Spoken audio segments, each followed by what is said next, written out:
তোমার প্রিয় গিফট? হ্যাঁ তোমার সেন্টার? বাবা গো, আমার স্যান্টা আমি নিজে।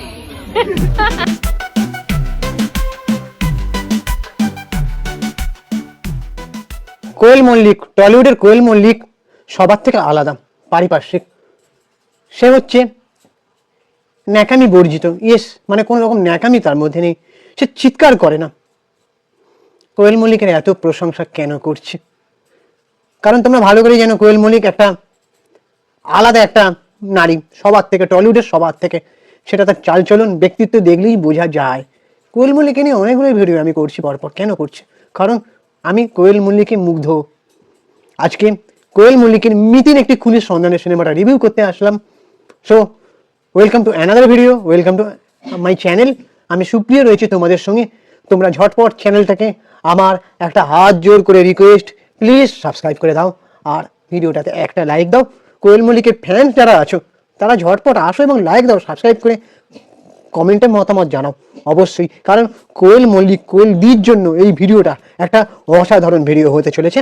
So please stay connected. আর বেশি দেরি করবো না, চলে আসি মিতিন মাসি ফ্র্যাঞ্চাইজি 3, মানে মিতিন একটি খুনের সন্ধানে এই সিনেমাটার রিভিউ নিয়ে, রিয়াকশন নিয়ে। সুচিত্রা ভট্টাচার্যের গল্প অবলম্বনে মেঘের পরে মেঘ।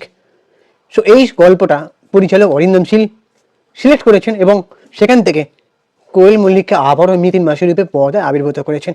সো কেমন হলো?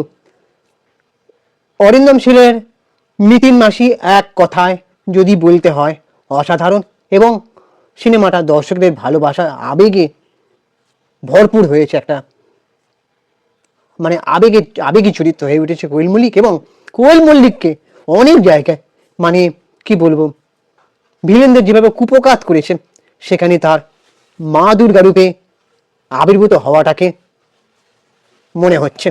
ইয়েস, এখানে কোয়েল মল্লিক যেন দুর্বাদ দুর্গা। ইয়েস, যারা সিনেমাটা দেখবে তারা বুঝতে পারবে কোয়েল মল্লিক একজন গোয়েন্দা নারী চরিত্র রূপে কতটা সাবলীল অভিনয় করেছেন।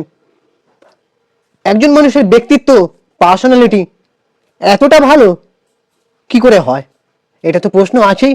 এবং সেটার জন্যই মনে হয় কোয়েল মল্লিক এত সুন্দর একটা অভিনয় দিয়ে নিজেকে পুরো উজাড় করে দিয়েছেন। আমার মনে হয় কোয়েল মল্লিকের এই ব্যক্তিত্ব এবং মানে তার চালচলন কোথাও গিয়ে তার এই ভালো অভিনয়ের দিকে ঠেলে দিয়েছে। মানে এটা হয়ে গেছে তার একটা ভগবানের আশীর্বাদ। সে যেভাবে ব্যক্তিগত মানে চালচলন, পার্সোনালিটি, আমি তো মুগ্ধ হচ্ছি বারবার। আমার মনে হয় কোথাও এটাও একটা দিক কোয়েল মল্লিককে অসম্ভব অভিনয়ের দিকে ঠেলে দিচ্ছে। কোয়েল মল্লিকের তো অসাধারণ অভিনয় রয়েছে, পদ্মনাভ দাশগুপ্তের চিত্রনাট্য সংলাপ লেখা, এবং আলাদা করে যদি সাহেব চ্যাটার্জির কথা না বলি তাতে কি হয়, এই ছবিটা দেখতে দেখতে তোমাদের মনে হবে যে সাহেব চ্যাটার্জির একটা অসামান্য অভিনয় আছে।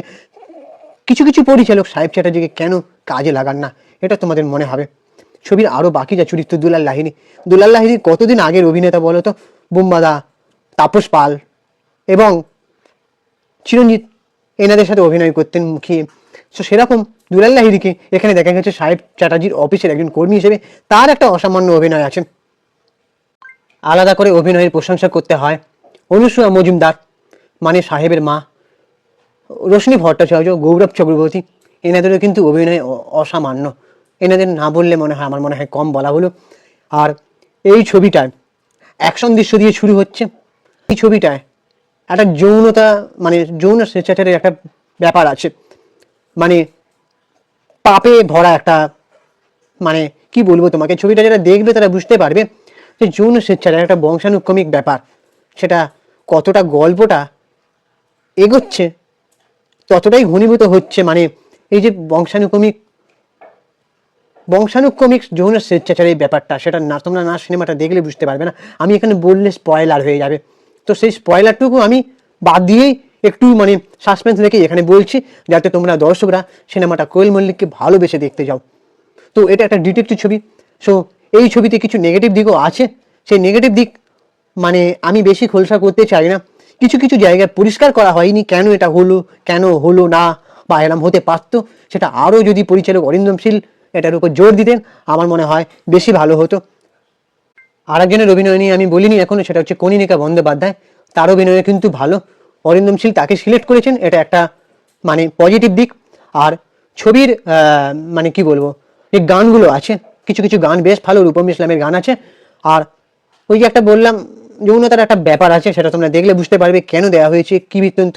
তবে একটা কথা না বললেই নয়, ভূয়সী প্রশংসা আমি একজনকেই করবো সব থেকে, কোয়েল মল্লিক। এই ছবিটা তিনি যেন দুর্গা।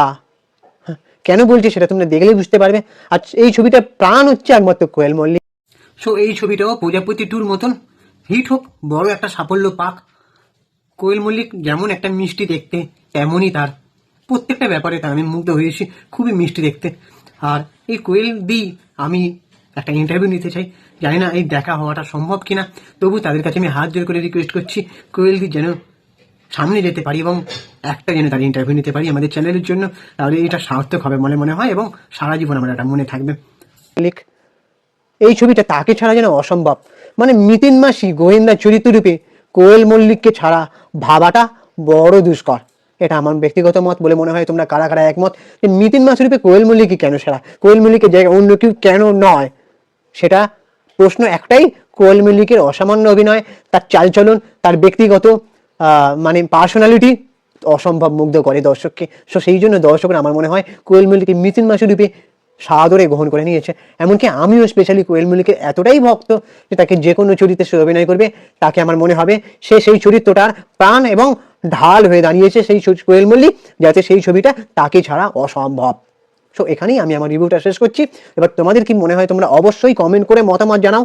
প্রযোজক সুরিন্দর ফিল্মস এবং কোয়েল মল্লিক অভিনীত, অরিন্দম শীল পরিচালিত, আরও যারা যারা অভিনয় করেছেন তাদের সবার জন্য শুভেচ্ছা রইল এই ছবিটা। শীতকালের জন্য এই ছবিটা একটা স্পেশাল ছবি হয়ে রইল কোয়েল মল্লিকের, সাহত পরের পরে।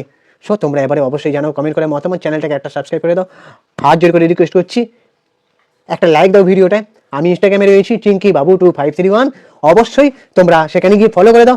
আগের বারে সাউথপর সিনেমাটা রিভিউ দিয়েছিলাম, প্রযোজকদের নজরে পড়েছিল, তারা শেয়ার করেছিল। এই ভিডিওটা যেন তারা শেয়ার করে, আমার রিভিউ যেন তাদের ভালো লাগে, কারণ আমি হনেস্ট রিভিউ দিই, কোনো রকম ফেক রিভিউ বা বাড়িয়ে বলা আমার স্বভাব নয়, আমার ধাতে সেটা নেই। আমি কোয়েল মল্লিককে অসম্ভব শ্রদ্ধা করি, ভালোবাসি বলেই তাকে ভালোবেসে এই ছবির রিভিউ আমি দিয়েছি, এবং নেগেটিভ দিকটাও কিন্তু আমি বলেছি।